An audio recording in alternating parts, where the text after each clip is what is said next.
ETV ప్రేక్షకుల నమస్కారం. శుభమస్తు కార్యక్రమంలో ఈరోజు గ్రహఫలం అంశానికి స్వాగతం. ఈరోజు గ్రహఫలం అంశంలో నేటి గ్రహాల స్థితిగతుల ఆధారంగా ద్వాదశ రాశుల వారికి కలిగే శుభాశుభ ఫలితాన్ని తెలుసుకుందాం.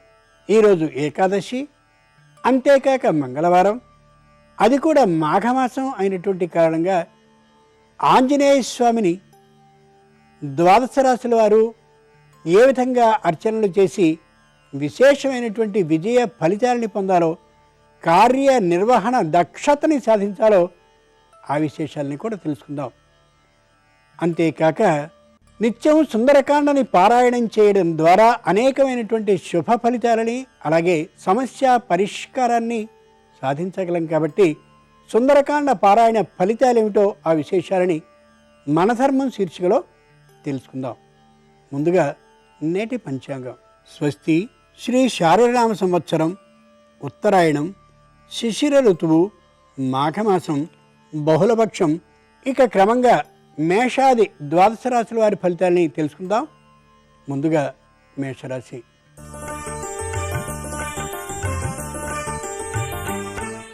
ఈరోజు మేషరాశి వారి ఫలితాలని పరిశీలించి చూస్తే, వివాదాలకి తప్పనిసరిగా దూరంగా ఉండి తీరాలి స్త్రీలు.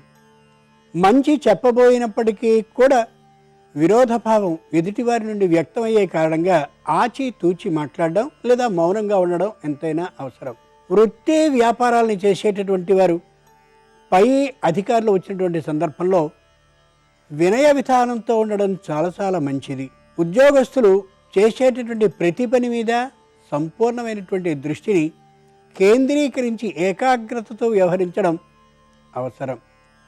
కార్మిక పారిశ్రామిక రంగానికి చెందినటువంటి వారు ప్రభుత్వానికి చెల్లించవలసినటువంటి పన్నులన్నింటినీ సక్రమంగా చెల్లించింది లేనిది 1-2 పర్యాయాలు చూసుకోవడం అవసరం. యువకులు ఉద్యోగాలకు సంబంధించినటువంటి దరఖాస్తులని చేసేటటువంటి సందర్భంలో మరింత శ్రద్ధని తీసుకోవాలి. ఈరోజు మేషరాశి వారి అదృష్ట సంఖ్య 5. ధరించవలసిన దుస్తుల రంగు పసుపు. మంగళవారం సందర్భంగా మేషరాశి వారు ఆంజనేయ స్వామి వారిని పసుపు అక్షతలతో అర్చించినట్లయితే ఇతరుల్ని చులకన చేసే ఆలోచన పూర్తిగా తొలగిపోతుంది.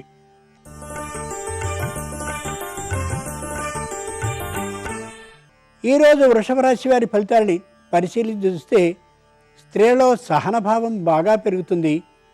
ఎవరితోనూ అనవసరమైనటువంటి మాటల్ని మాట్లాడకూడదనే గట్టి నిర్ణయానికి వస్తారు. వృత్తి వ్యాపారాలను చేసేటటువంటి వారు ప్రతి విషయంలోనూ ఏకాగ్రతని శ్రద్ధని పాటిస్తూ ఉంటారు. పెట్టుబడి పెట్టడానికి మాత్రం మానసికమైనటువంటి ధైర్యాన్ని కలిగి ఉండకపోవచ్చు. నష్టం ఏమాత్రము కలగదు. ఉద్యోగులు తోటి ఉద్యోగులకి సహాయ సహకారాల్ని తగినంత మాత్రంగానే చేస్తారు. తమ పనిని పూర్తి చేసుకున్న తర్వాతే వారికి ఈ పని చేస్తూ పై అధికారుల మెప్పుకి పాత్రులవుతారు. కార్మిక పారిశ్రామిక రంగానికి చెందినటువంటి వారు తమ దగ్గర పనిచేస్తున్నటువంటి ఉద్యోగులందరినీ సుహృద్భావ వాతావరణంలోనే ఉంచుతారు. ఆ కారణంగా ఏ విధమైనటువంటి ఇబ్బందులకి గురి కానే కారు. ఈరోజు వృషభ రాశి వారి అదృష్ట సంఖ్య 2. ధరించవలసిన దుస్తుల రంగు నలుపు. మంగళవారం సందర్భంగా వృషభ రాశి వారు ఆంజనేయ స్వామిని రూపాయి నాణ్యాలతో అర్చించినట్లయితే వ్యాపారంలో విశేష లాభం సొంతమవుతుంది.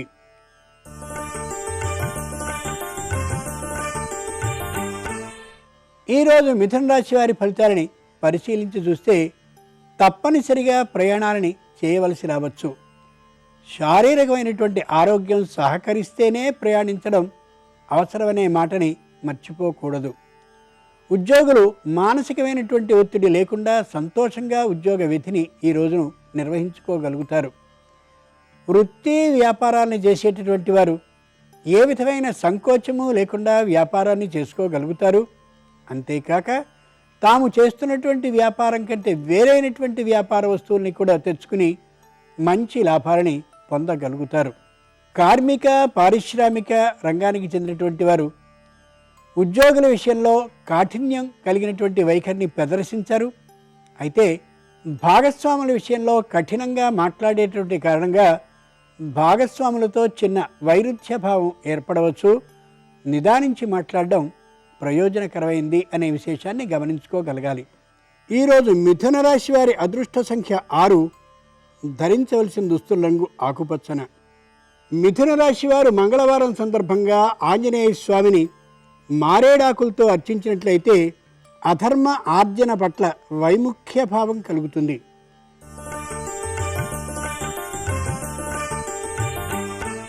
ఈరోజు కర్కాటక రాశి వారి ఫలితాలని పరిశీలించి చూస్తే చక్కగా అన్ని కార్యక్రమాలని పూర్తి చేసుకోగలుగుతారు. 10 విధాలైనటువంటి వృత్తుల్లో నైపుణ్యాన్ని పొందాలనే ఆలోచనతో వృత్తి వ్యాపారాలను చేసేటటువంటి వారు తగినటువంటి సమాచారాన్ని సేకరిస్తూ ఉంటారు. వ్యాపారాన్ని చేసేటటువంటి వారు వ్యాపారంలోని మెళకువల్ని ధర్మబద్ధంగా పాటిస్తూ లాభాలని మధ్యమంగా పొందగలుగుతారు. ఉద్యోగులు అందరితో సమన్వయ భావంతో పాటిస్తూ ఉంటారు. అయితే తాము ఏదో ఇంటిని కట్టుకోవడమో లేదా పొలాన్ని కొనుక్కునే స్థలాన్ని కొనుక్కునే ఆలోచనతో ఉండే కారణంగా పెద్దగా ఉద్యోగం మీద శ్రద్ధాభావంతో ఈరోజు ఉండే అవకాశం లేదు. ఇతరులు గమనించకుండా ఉండేలా జాగ్రత్త పడడం అవసరం. కార్మిక పారిశ్రామిక రంగానికి చెందినటువంటి వారు రుణాన్ని తీసుకోవాల్సిన అవసరం వచ్చినప్పటికీ కూడా రుణాన్ని తీసుకోకుండా ఉండేలా పొదుపు విధానాన్ని పాటించడమే కాకుండా జీతాలు ఆలస్యం అవుతాయనేటటువంటి విశేషాన్ని ఉద్యోగులందరితోనూ చెప్పే కారణంగా సమస్య ఉత్పత్తి ఏమాత్రమూ కానే కాదు. ఈరోజు కర్కాటక రాశి వారి అదృష్ట సంఖ్య 1. ధరించవలసిన దుస్తుల రంగు తెలుపు. మంగళవారం సందర్భంగా కర్కాటక రాశి వారు ఆంజనేయ స్వామిని తులసీ దళాలతో అర్చించినట్లయితే తల్లిదండ్రుల మీద భక్తి విశ్వాసాలు పెరుగుతాయి. సంతానానికి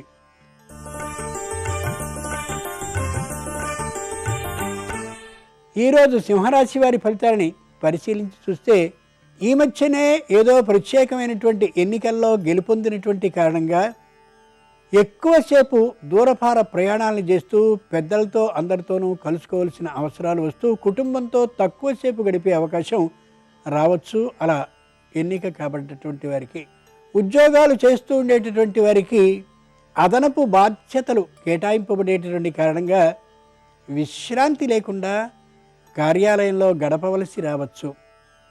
వృత్తి వ్యాపారాలను చేసేటటువంటి వారు వ్యాపారాన్ని విశేషంగా విస్తృతంగా చేస్తూ ఉండేటువంటి కారణంగా కుటుంబ సభ్యులతో మాట్లాడే తీరుబడిని కూడా కలిగి ఉండకపోవచ్చు. కార్మిక పారిశ్రామిక రంగానికి చెందినటువంటి వారు సరుకుని తెచ్చుకోవడం కోసం అలాగే ఉద్యోగుల్లో సమన్వయ భావాన్ని పెంపొందించుకోవడం కోసం దూరభార ప్రయాణాలని అలాగే సమావేశాలని ఏర్పాటు చేసేటువంటి కారణంగా కుటుంబ సభ్యుల్ని పట్టించుకునే అవకాశం తీరుబడి లేకపోవచ్చు. ఈరోజు సింహరాశి వారి అదృష్ట సంఖ్య 2. ధరించవలసిన దుస్తుల రంగు ఎరుపు. మంగళవారం సందర్భంగా సింహరాశి వారు ఆంజనేయ స్వామిని తములపాకులతో అర్చించినట్లయితే అనారోగ్య సమస్యలు పూర్తిగా దూరమయ్యే అవకాశం ఉంటుంది.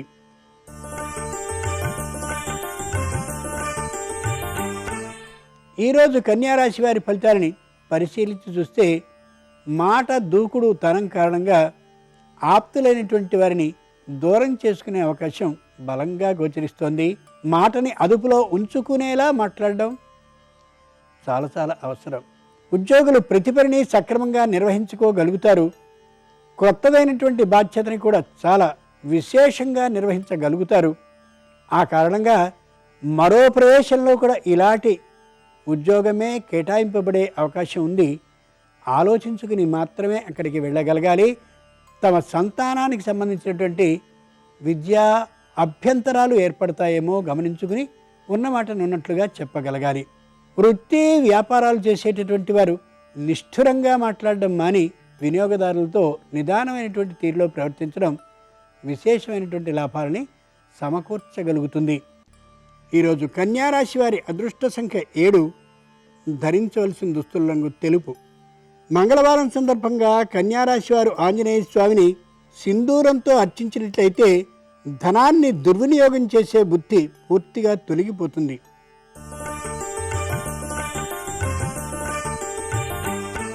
ఈరోజు తులారాశి వారి ఫలితాలని పరిశీలించి చూస్తే స్త్రీలు దూరభార ప్రాంతాల్లో ఉద్యోగాల్ని చేయాలనే ఆలోచనకి రావచ్చు. అక్కడ ఆర్థికమైనటువంటి లాభంతో పాటు పదవి ఉన్నతి కూడా లభిస్తుందనే అభిప్రాయం దానికి కారణం కావచ్చు. ఆలోచించుకుని మాత్రమే నిర్ణయాన్ని చేసుకోవడం అత్యంత అవసరం. వృత్తి వ్యాపారాలను చేసేటటువంటి వారు ఉత్సాహంగా వ్యాపారాన్ని చేసుకోగలుగుతారు. ఏ విధమైనటువంటి ఇబ్బందులు లేకుండా వృత్తిని నిర్వహించుకోగలుగుతారు. ఉద్యోగాన్ని చేస్తూ ఉండేటటువంటి వారు చక్కని మెళకువల్ని తెలుసుకున్నటువంటి కారణంగా సకాలంలో కాదు, ఇంకా ముందే పనిని పూర్తి చేసుకుని చక్కగా ఉత్సాహంగా ఉండగలుగుతారు. మిగిలినటువంటి సమయాన్ని మిత్రులతో గడుపుతూ ఉండే అవకాశం కూడా ఈ రోజుకి ఉంది. కార్మిక పారిశ్రామిక రంగానికి చెందినటువంటి వారు మరికొన్ని యంత్ర పరికరాలని కొనుక్కోవాలనే ఆలోచనకి వచ్చే అవకాశం ఉంది. అయితే ప్రభుత్వ రంగ సంస్థ నుండి రావాల్సినటువంటి రుణం ఆలస్యమయ్యే సూచనలు స్పష్టంగా తెలుస్తూ ఉండే కారణంగా ఈ రోజుకి అది సాధ్యపడకపోవచ్చు. ఈరోజు తులారాశి వారి అదృష్ట సంఖ్య 8. ధరించవలసిన దుస్తుల రంగు పసుపు పచ్చన. మంగళవారం సందర్భంగా తులారాశి వారు ఆంజనేయ స్వామిని కుంకుమాక్షతలతో పూజించినట్లయితే ఉపదేశం పొందినటువంటి మంత్రాన్ని మననం చేయాలనే బుద్ధి మరింతగా పెరుగుతుంది.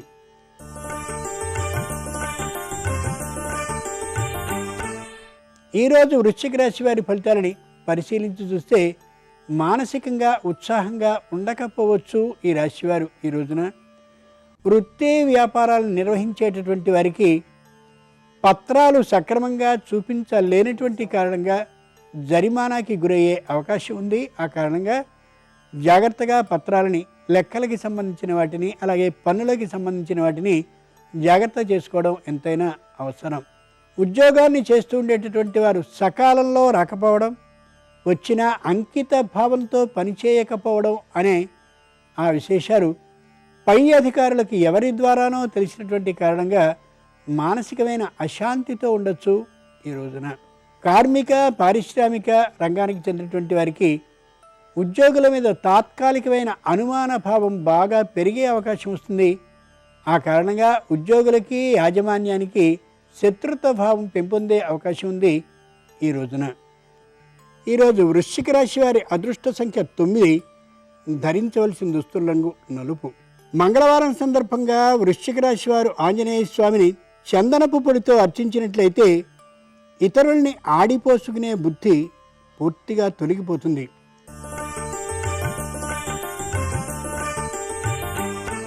ఈరోజు ధనురాశి వారి ఫలితాలని పరిశీలించి చూస్తే మహిళల్లో తాత్కాలికమైనటువంటి పరివర్తన, పశ్చాత్తాప బుద్ధి కలుగుతుంది. తమ ప్రవర్తన సక్రమంగా లేదేమో అనేటటువంటి ఆలోచన వారికే కలుగుతుంది.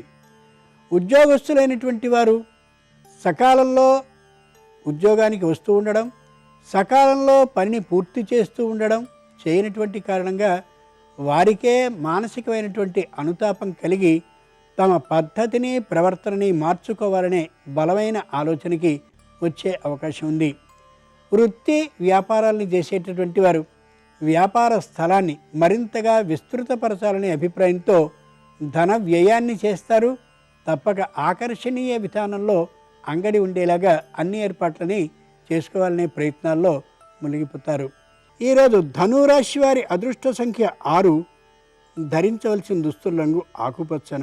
మంగళవారం సందర్భంగా ధనురాశి వారు ఆంజనేయ స్వామిని విభూతితో అర్చించినట్లయితే అత్యాశాభావం ఉండదు, ఆశ కూడా అదుపులో ఉండే అవకాశం ఉంటుంది.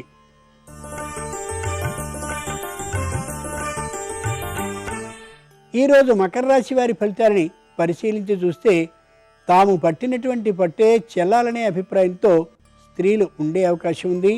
అయితే దానివల్ల విశేషమైనటువంటి నష్టానికి గురవుతామనే ఆలోచన కలిగి మధ్యలోనే ఆ ప్రయత్నాన్ని విరమించుకుని సరైనటువంటి తీరుకు వచ్చే అవకాశం బలంగా ఉంది.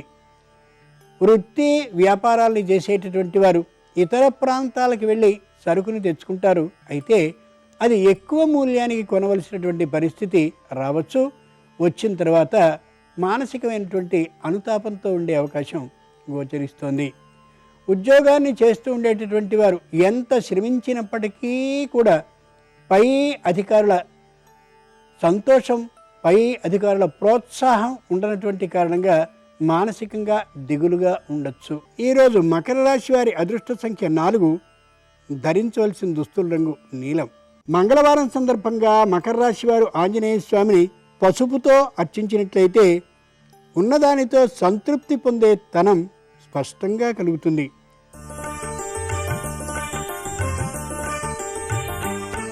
ఈరోజు కుంభరాశి వారి ఫలితాలని పరిశీలించి చూస్తే వృత్తి వ్యాపారాలు చేసేటటువంటి వారు మంచి ఉత్సాహంతో ఉండగలుగుతారు. స్త్రీల్లో ఆధ్యాత్మిక భావం మరింతగా పెంపొందే అవకాశం ఉంది. ఉద్యోగాన్ని చేస్తూ ఉండేటటువంటి వారికి చెప్పుకోదగ్గ కష్ట నిష్ఠురాలు ఏమాత్రమూ ఉండవు. పైగా స్థానచలనం కోసం బదిలీని పైవారు చేసినప్పటికీ కూడా వెంటనే తిరిగి ఉన్నటువంటి చోట్లోనే ఉండేందుకు తగిన ప్రయత్నాన్ని చేసుకోగలుగుతారు. అది విజయాన్ని సాధించేటటువంటి విధంగా ఉంటుంది. కార్మిక పారిశ్రామిక రంగానికి చెందినటువంటి వారు యంత్ర పరికరాలని కొనుక్కుందామని మొత్తం అన్ని ఏర్పాట్లు చేసుకున్నప్పటికీ కూడా చివరి క్షణంలో అది అధిక మూల్యంతో వస్తోందనే విశేషాన్ని గమనించి రద్దు చేసుకుని మొత్తం లాభాన్ని పొందగలుగుతారు. నష్టం ఏమాత్రము లేకుండా చేసుకోగలుగుతారు. రాజకీయ రంగానికి చెందినటువంటి వారు, అలాగే చిత్రలేఖనానికి సంబంధించిన వారు, సంగీతం, నాట్యం మొదలైనటువంటి ఆ రంగాలకి సంబంధించినటువంటి వారికి ఈరోజు మంచి ఆకర్షణ ఉంటుంది, మంచి ఆనందం ఉంటుంది, మంచి ప్రోత్సాహం లభించే అవకాశం కూడా ఉంది. ఈరోజు కుంభరాశి వారి అదృష్ట సంఖ్య 6, ధరించవలసిన దుస్తుల రంగు ఎరుపు.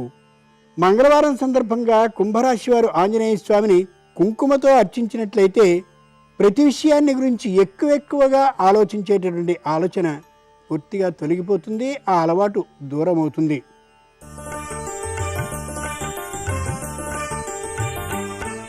ఈరోజు మీనరాశి వారి ఫలితాలని పరిశీలించి చూస్తే కుటుంబంలో అభద్రతాభావం అనేది పూర్తిగా తొలగిపోతుంది. స్త్రీల విషయంలో ఉద్యోగాన్ని చేస్తూ ఉండేటటువంటి వారు తప్పు చేయకూడదనేటటువంటి గట్టి నిర్ణయానికి వస్తారు.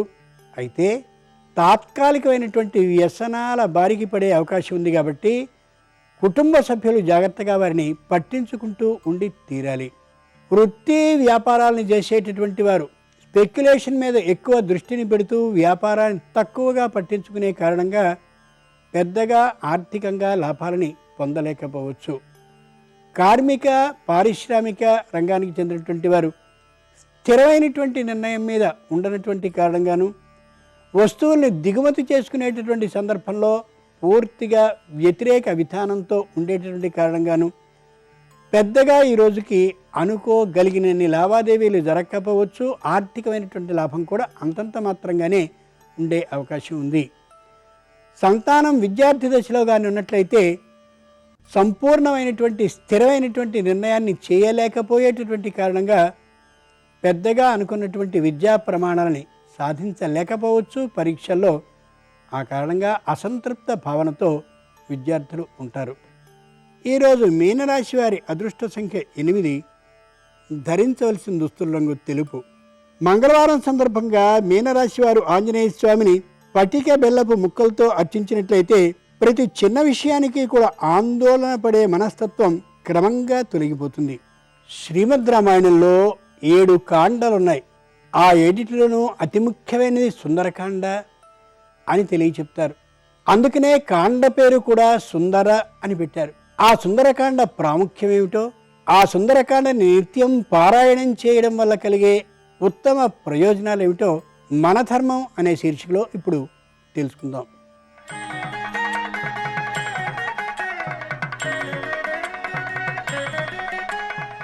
సమస్త దేవతల్లో శ్రీరాముడు ఏ విధంగా సర్వశ్రేష్ఠుడో రామాయణంలో సుందరకాండ అంతటి ఉత్తమమైంది. వాల్మీకి తన తపశ్శక్తిని మొత్తాన్ని సుందరకాండలో నిక్షిప్తం చేశాడు. అందుకే సుందరకాండ మహామంత్రశాస్త్రంగా విరాజిల్లుతోంది. 7 కాండలున్న శ్రీమద్ రామాయణంలో 5వదైన కాండ సుందరకాండ. ఓ మనిషి కార్యదక్షిణిగా బుద్ధిబల సంపన్నతతో పురోగతిని సాధించేందుకు సుందరకాండ ఉపకరిస్తుంది. సుందరకాండలో హనుమద్ వైభవం సర్వత్రా ప్రకటితం అవుతూనే ఉంటుంది. శ్రీరామ కార్యాన్ని జయప్రదం చేయాలనే ఒకే ఒక సంకల్పంతో తన మనోమందిరాన్ని సుందరం చేసుకున్న హనుమ ఆయన విరాట్ వైభవ స్వరూపాన్ని ప్రదర్శించిన కాండే సుందరకాండ. సుందరకాండ అద్భుతమైన ప్రతీకాత్మకమైనటువంటి కాండ. శ్రీమద్ రామాయణం అనే రత్న హారానికి సుందరకాండ కొలికి పూస. సాధకుడి అంతిమ లక్ష్యం జీవాత్మని పరమాత్మతో అనుసంధానింప చేయడమే. ప్రకృతి శక్తుల సమ్మేళనమే జీవాత్మ. జానకీదేవి ప్రకృతి, శ్రీరాముడు పరమాత్మ. ప్రకృతిని పరమాత్మతో మేళవించే కర్తవ్యాన్ని హనుమ స్వీకరించాడు. సుందరకాండలో మొత్తం 68 సర్గలు ఉంటాయి. ప్రతి సర్గకి నిర్దిష్టమైన ప్రత్యేకత ఉంది. ఒక్కో సర్గ పారాయణాన్ని చేయడం వల్ల ఒక్కో తీరు అభీష్టం నెరవేరుతూ ఉంటుంది. ఇలా 68 సర్గల పారాయణం ద్వారా వివిధ విధాలైనటువంటి అభీష్టాలు సిద్ధించి తీరుతాయి. లంక అనేది తమస్సుకి ప్రతీక. జ్ఞానవంతుడైన హనుమ తన వెలుగు పుంజాల ద్వారా ఆ తమస్సుని దహింపజేశాడు. సీతకి శోకాన్ని నివారింపజేసి ఆమె పాలిట శోక నివారకుడయ్యాడు ఆంజనేయుడు. రామునికి ఆనందాన్నిచ్చి ఆనంద ఆంజనేయుడయ్యాడు. నిశ్చల మనసుతో వానరుడైనా సరే పురోగమించినట్లయితే, త్రికరణ శుద్ధిగా కానీ ప్రయత్నించినట్లయితే జయాన్ని సాధించవచ్చు అనేటటువంటిది సుందరకాండ ఇచ్చేటటువంటి సందేశం.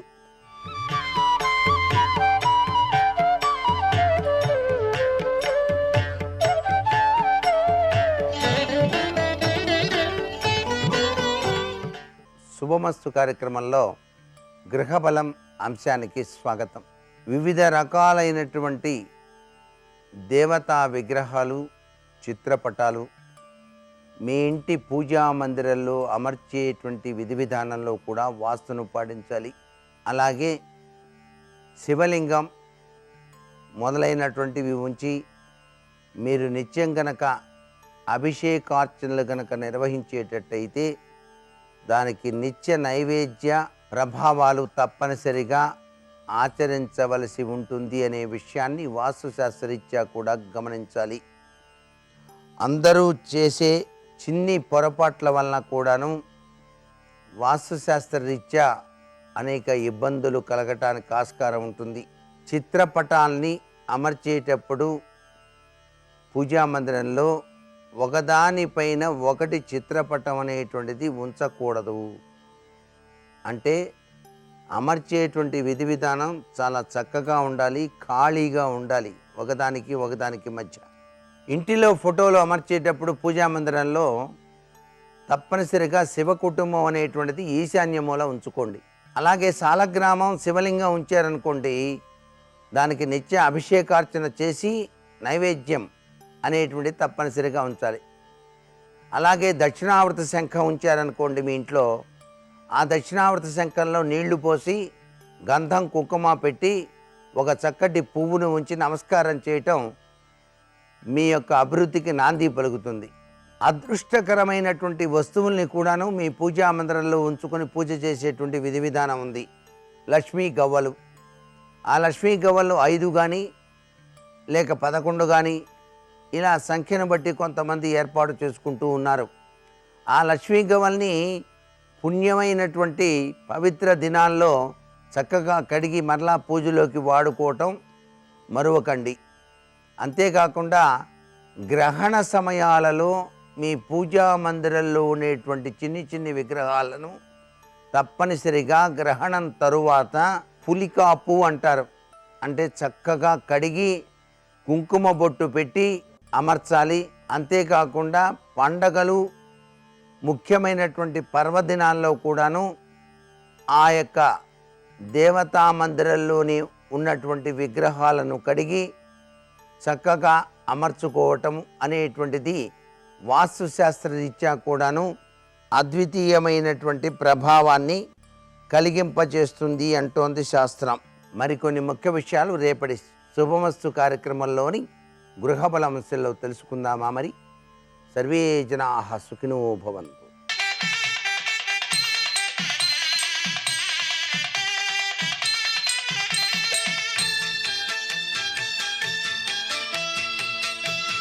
శుభమస్తు కార్యక్రమంలో శ్రీరస్తు వంశానికి స్వాగతం. ఈరోజు మాఘమాసము, కృష్ణపక్షము, ఏకాదశి తిథి, ఉత్తరాషాఢ నక్షత్రము.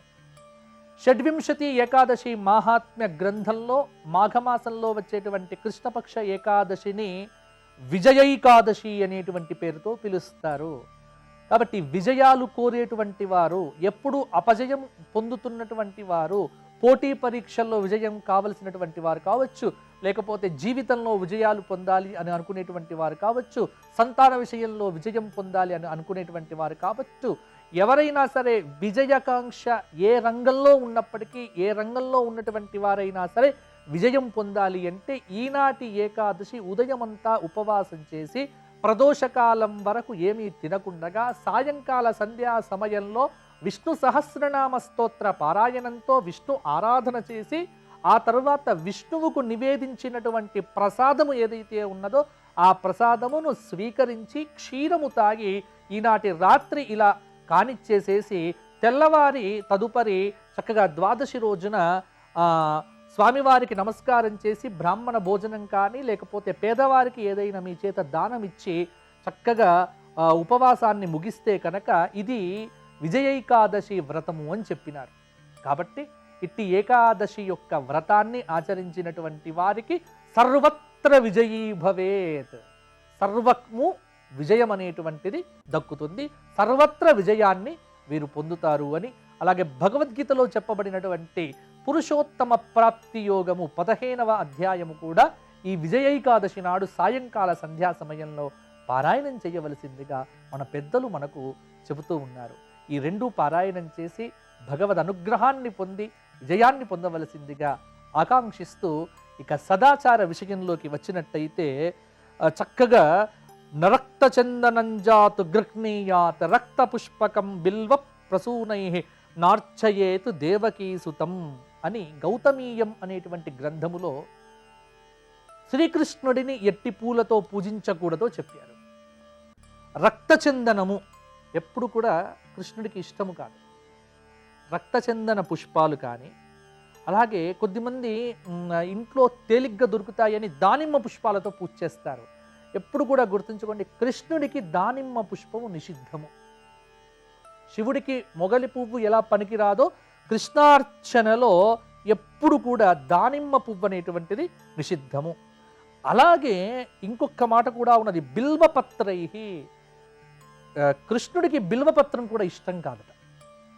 కాబట్టి బిల్వపత్రము కృష్ణ పూజలో నిషిద్ధము అని ఒక చోట చెబుతున్నారు.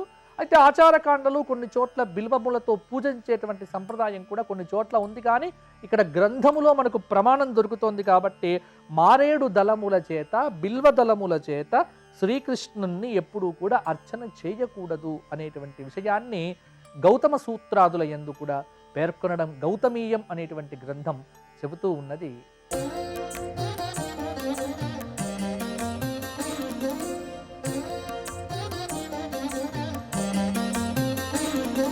శుభోదయం. శుభమస్తు కార్యక్రమంలో విజయోస్తు అనే అంశానికి స్వాగతం. ఏకాదశి తిథులలో శ్రేష్టమైనది, శిఖరాయమానమైనది. ఏకాదశి నాటి ఉపవాసం సమస్త దోషాలను తొలగించి వేస్తుంది, ఆత్మవిశ్వాసాన్ని కలిగిస్తుంది, మనోబలాన్ని పెంచుతుంది అంటారు ప్రాచీనులు. ఉపవాసం చేస్తే శరీరం కృషిస్తుంది, కానీ మనస్సు బలోపేతం అవుతుంది. మాఘ బహుళ ఏకాదశి అటువంటిది, అంత పుణ్యకరమైనటువంటిది. ఉపవాస వ్రతం చేస్తే శరీరం కృషించవచ్చును కాక, కానీ మనోబలం పెరుగుతుంది, ఆలోచన శక్తి ద్విగుణీకృతం అవుతుంది, రెట్టింపు అవుతుంది. ఆలోచన అంటేనే ఆత్మ ఔన్నత్యానికి మొదటి మెట్టు. ఆత్మవిశ్వాసాన్ని చేకూర్చే నిమిత్తమై మనమంతా కూడా ఏకాదశి తిథిని పాటించాలి. విజయ ఏకాదశి అని ఈ మాఘ బహుళ ఏకాదశికి ఉన్న నిజమైన పేరు. మన అంశం విజయోస్తు. అర్జునుడు విజయుడు అన్న పేరు కలవాడై ఉన్నాడు. అర్జున, ఫలున, పార్థ, కిరీటి, శ్వేతవాహన ఇలాగా ఉండేటటువంటి 10 నామములలో విజయుడు అన్న పేరు అర్జునుడికి మాత్రమే ఉన్నది అనుకుంటే పొరపాటు. ఆ పేరు మనందరికీ కూడా ప్రతీకాత్మకంగా ఉన్నదే అని మనం భావించాలి. భగవద్గీతను అభిమానించే వారంతా, భగవద్గీతను అధ్యయనం చేసేవారంతా అర్జునుడితో సమానమే.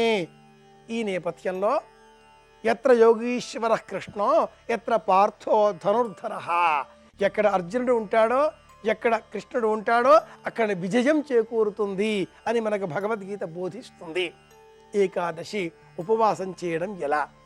ఉపవాసం చేస్తే విజయం నిజంగానే లభిస్తుందా అనుకుంటే నిజంగానే లభిస్తుంది అంటుంది వ్రత చూడామణి అనే గ్రంథం. ఏ వ్రతమైనా ఏ నోమైనా ఆ నోము, ఆ వ్రతం, ఆ పూజ, ఆ పద్ధతులలో కొన్ని నియమాలు ఉంటాయి. ఆ నియమాలలో మొట్టమొదటిది ఉపవాస దీక్ష. వ్రతం వ్రత్యతే అనేనా. ఈ సంకల్పంతో కుడి చేతికి ఒక దారం కట్టుకొని నేను ఈ వ్రతం చేస్తున్నాను అనే సంకల్పం చెబుతాం. వరలక్ష్మి వ్రతం కావచ్చు, కేదారేశ్వర వ్రతం కావచ్చు, సంకటహర గణపతి వ్రతం కావచ్చు, సత్యనారాయణ వ్రతం కావచ్చు, ఏవో వ్రతాలు ఏవైనప్పటికీ కూడా ఆ వ్రతం ఎటువంటిదైనా కూడా వ్రతంలో ఉండేటటువంటి మొదటి నియమం ఉపవాసం. ఈ రోజున వ్రతం చేసి మరుసటి రోజు తిరిగి ఉద్వాసన చెప్పి ఆ పిదప భోజనం చేయడం, లేదా వ్రతం పూర్తి చేసి వ్రతాంగంగా నైవేద్యం సమర్పించి ఆ నైవేద్యమును ప్రసాదంగా ఆహారంగా స్వీకరించడం. ఆ వ్రతం పూర్తి అయ్యేంత వరకు మంచినీరు కూడా స్వీకరించకుండా కూర్చుంటారు కొంతమంది, శరీరం సహకరించేటటువంటి వారు. అంటే ఉపవాసం వ్రతంలో మొదటి నియమం. పక్షము రోజులలో పాడ్యమ నుంచి పౌర్ణిమ వరకు, పాడ్యమ నుంచి అమావాస్య వరకు ఉభయ పక్షాలలో వచ్చేటటువంటి తిథి 11వ తిథి ఏకాదశి. 10 విధములుగా ఉండేటటువంటి కర్మజ్ఞానేంద్రియములు, 5 కర్మేంద్రియములు, 5 జ్ఞానేంద్రియములు వెరసి ఈ 10 ఇంద్రియముల పైన కూడా పెత్తనం చేసేటటువంటి 11వది మనస్సు. ఈ మనస్సును పరమేశ్వరాధీనం చెయ్యడమే ఏకాదశి వ్రతంలో ఉండే పరమార్థం. ఉపవాస వ్రతం చేద్దాం, పెద్దలకు నమస్కరిద్దాం, ఇష్టదైవాన్ని కొలుచుకుందాం, భగవద్గీతను అధ్యయనం చేద్దాం. ఒక్క శ్లోకమైనా భగవద్గీతలో అర్థం చేసుకుంటే చాలు, చదివితే చాలు. శ్లోకార్థే సంప్రవక్ష్యామి. ఇలాగా జ్ఞాపకం తెచ్చుకునే నిమిత్తమే, ఆత్మవిశ్వాసం పెంపొందింపజేసుకునే నిమిత్తమే, విజయోస్తు అన్న పేరు పొందే నిమిత్తమే భగవద్గీతను ఆ పరమాత్ముడు అర్జునునికి బోధించాడు. నాకు యుద్ధం అక్కరలేదు, తాతలు, మనమలు, గురువులు, ఇలా సోదరులు వీరందరితో కూడా నేను యుద్ధం చేయడం ఏమిటి అంటూ చేతిలో ఉండే గాంధీవాన్ని నేలపై పెట్టవేసినటువంటి పడవేసినటువంటి అర్జునులకు గీత విన్న తర్వాత తిరిగి చేతబుచ్చుకున్నాడు, ధనుష్ఠంకారం చేశాడు, యుద్ధానికి సమరశంఖం పూరించాడు, విజయుడిగా నిలిచాడు. ఏకాదశి నాడు ఉపవాసం చేసిన పక్షంలో మన మనస్సు బలోపేతమవుతుంది, కానీ శరీరం నీరసిస్తుంది. శరీరం ఇంద్రియ వశమైనటువంటిది, ఇంద్రియాల అధీనంలో ఉండేటటువంటిది. ఇంద్రియాల అధీనంలో మనం ఉన్న ఎడల పతనమవుతాం. అలా కాకుండా ఉండే నిమిత్తమే పక్షం రోజులలో ఒకసారి అయినా మనల్ని మనం పునర్మూల్యాంకనం చేసుకునే నిమిత్తమై ఎక్కడ ఉన్నాం, ఎలా ఉన్నాం, ఏం చేస్తున్నాం, ఏం చదువుకున్నాం, ఏ విధమైన పనులలో ఏకాగ్రత చూపిస్తున్నాం, ఎంత డబ్బు సంపాదించాం, ఎంత ఎవరికి ఇవ్వాలి, కుటుంబంలో ఉన్న మన పరిస్థితి ఏమిటి, కుటుంబంలోని వారి పట్ల మనం బాధ్యతగా ఉన్నామా లేదా, కుటుంబం మన పట్ల ప్రేమతో ఉందా లేదా, ఇలాంటి పలు అంశాలను కూడా పరిశీలించే నిమిత్తమే ఏకాదశి ఉపవాసం. మనోబలంతో ఏదైనా సాధించవచ్చు. మన మంచి కోరే వారి సంఖ్య పెంచుకోవడమే వ్రతం. మన మంచి కోరే వారి సంఖ్యను పెంచుకోవడమే నియమం. ఉపవాస వ్రతంలో ఉండే అంతరార్థం ఇదే. ఇవి ఈనాటి విశేషాంశాలు. మరిన్ని విషయాలతో మళ్ళీ రేపు కలుసుకుందాం. అందరి క్షేమాన్ని కోరుదాం అని విన్నవిస్తూ శుభమస్తు.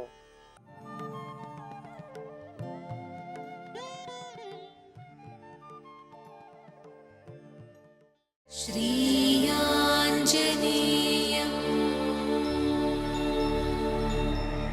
प्रसन्नाञ्जनेयं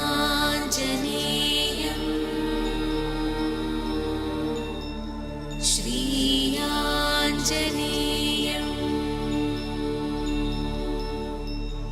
प्रसन्नाञ्जनेयं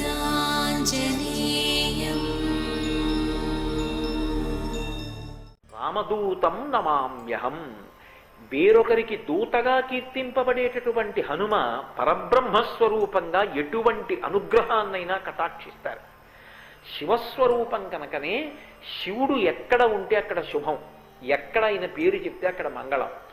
హనుమ పేరు ఎక్కడ చెప్తే అక్కడ మంగళం, హనుమ పేరు ఎక్కడ చెప్తే అక్కడ శుభం. హనుమ సంతోషపడాలి అంటే ఆయనని కీర్తిస్తే సంతోషించరు, రామనామం చెప్తే సంతోషిస్తారు. అది ఆయనకున్న గొప్పతనం. తనని పొగిడితే కాదు, రాముణ్ణి పొగిడితే చాలు పరవశించిపోతారంతే. మీరు చూడండి, శ్రీరామాయణంలో మొట్టమొదట హనుమ ఎప్పుడు కనపడతారు? సుగ్రీవుడు రామచంద్రమూర్తిని లక్ష్మణస్వామిని చూసి భయవిహ్వలుడైనటువంటి సందర్భంలో కనపడతారు. మొట్టమొదట కనపడుతూనే మంగళకర వాక్కులతో ఆయన ప్రసంగం ప్రారంభం అవుతుంది.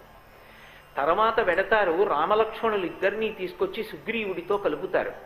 కలిపిన కారణం చేత ఆఖరికి బయటికి వెళ్ళి బ్రతకడానికి కూడా భయపడిపోయి తన భార్య రుమని తాను బ్రతికుండగా తన అన్నగారైనటువంటి వాలి భార్యగా అనుభవిస్తున్నాడు అని తెలిసినా కూడా ఏమీ చెయ్యలేక కేవలం 4 మంత్రులతో మతంగ మహర్షి యొక్క శాపం ఉంది కాబట్టి ఋష్యమూక పర్వత శిఖరముల మీద బ్రతుకుతున్నటువంటి సుగ్రీవుడికి రాజ్యం వచ్చింది, వాలి సంహరింపబడ్డాడు, మళ్ళీ తన భార్య తనకి దక్కింది.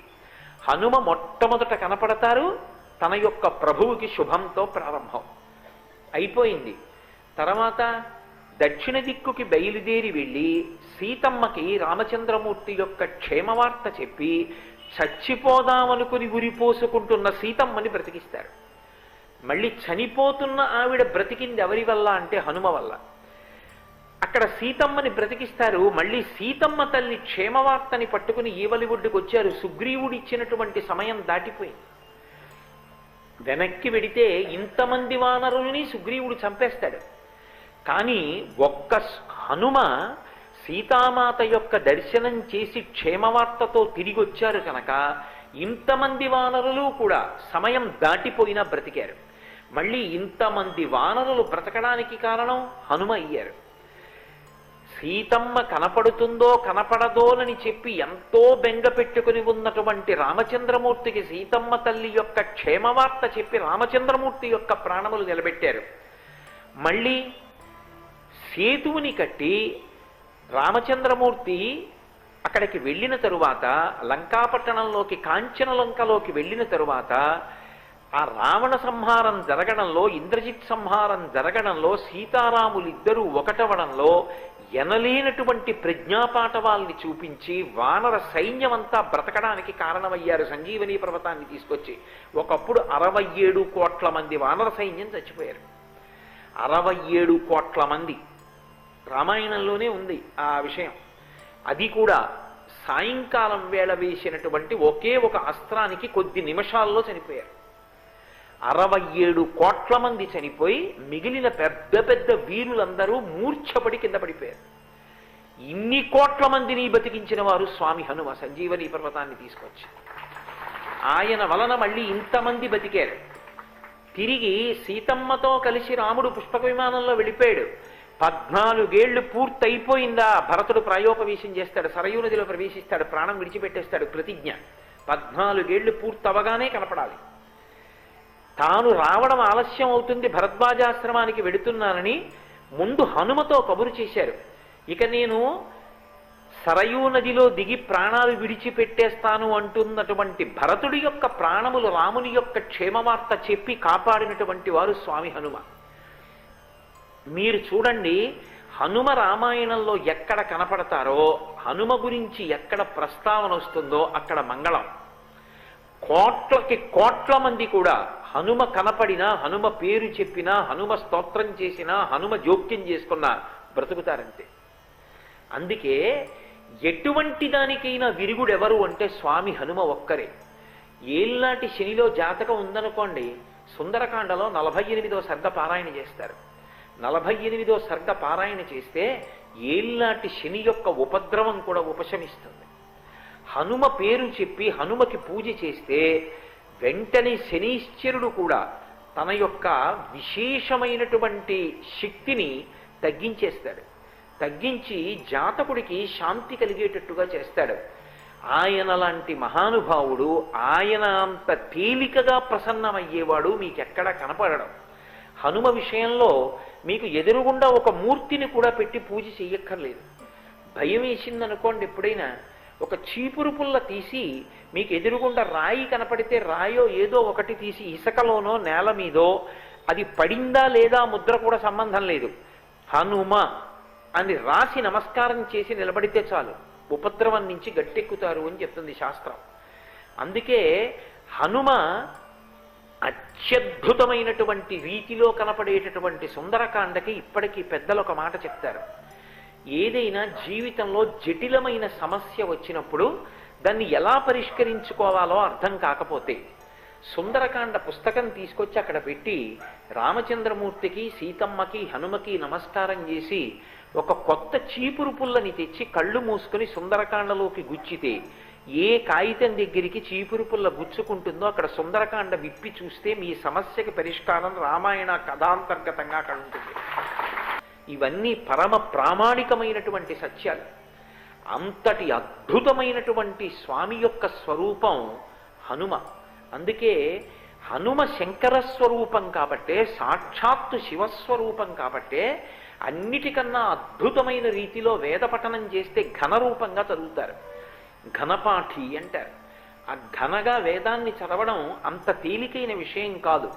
శ్రీరుద్రాన్ని ఘనగా చదివితే శంకర అన్న నామం 13 మాటలు తిరుగుతుంది. ఈ ప్రమాణాన్ని దృష్టిలో పెట్టుకుని 13 మాటలు శంకర అన్న నామం తిరిగేటట్టుగా శ్రీరుద్రాన్ని పారాయణ చేస్తే వచ్చేటటువంటి శక్తి ఎంతటిదో, ఎంత ప్రభావం చూపిస్తుందో, ఎన్ని మంగళాలిస్తుందో, అన్ని మంగళములను ఇవ్వడానికి వీలుగా సమర్థ రామదాసు గారు మళ్ళీ హనుమ యొక్క అవతారం కాబట్టి 13 మాటలు శంకర ఘనరూపంలో వస్తుంది కాబట్టి దాన్ని త్రయోదశాక్షరి మహామంత్రంగా మార్చి శ్రీరామ జయ రామ జయ జయ రామ చేశారు. ఆ మంత్రం వెనక శివస్వరూపం యొక్క వైభవం అంతా దాగి ఉంది. అందుకే ఇంత మంగళప్రదుడు కూడా ఇంత శక్తివంతుడికి ఉన్నటువంటి లక్షణం ఏమిటంటే ఆయన ప్రభువు యొక్క విశ్వాసాన్ని అంత చూరగొన్నవాడు.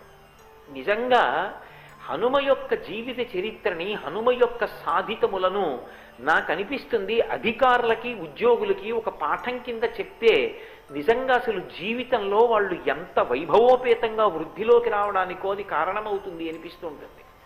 నేను ఎందుకు ఈ మాట అంటున్నానంటే ఒకానొకప్పుడు ఒక కీలకమైనటువంటి సన్నివేశం ఏర్పడింది శ్రీరామాయణంలో.